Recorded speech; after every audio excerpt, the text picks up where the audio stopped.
بسم اللہ الرحمن الرحیم۔ السلام علیکم ورحمۃ اللہ وبرکاتہ۔ آج کی ہماری ویڈیو بہت ہی اچھی ہے، ویڈیو اینڈ تک دیکھیں۔ غزوہ احد کے اسباب: لشکروں کی تعداد۔ جنگ بدر سے جاتے ہی کافروں نے بدلہ لینے کے لیے اگلی جنگ کی تیاری شروع کر دی۔ پورا ایک سال انہوں نے جنگ کی تیاری کی۔ ہجرت نبوی کے تیسرے سال شوال کے مہینے میں کفار قریش پوری تیاری کر کے ایک بڑا ہر لحاظ سے مضبوط لشکر لے کر جنگ کے ارادے سے نکلے۔ ابو سفیان، جو اس وقت تک ایمان نہیں لائے تھے، وہ اس لشکر کے سپہ سالار بنے۔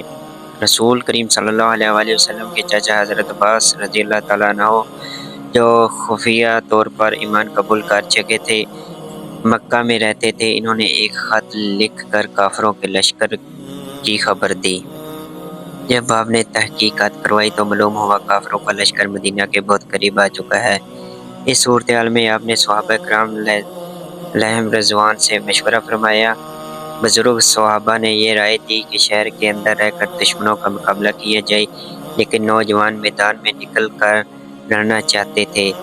آپ نے یہ رائے سن کر ہتھیار سجائے اور باہر تشریف لے آئے۔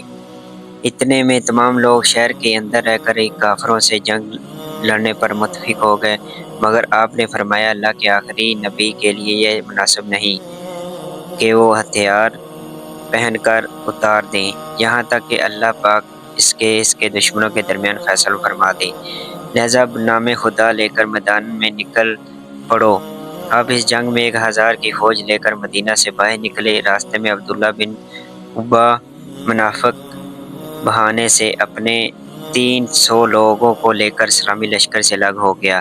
اب اسلامی لشکر کی تعداد 700 ہو گئی۔ آپ نے لشکر کا معائنہ فرمایا اور کم عمر صحابہ کو واپس لوٹا دیا۔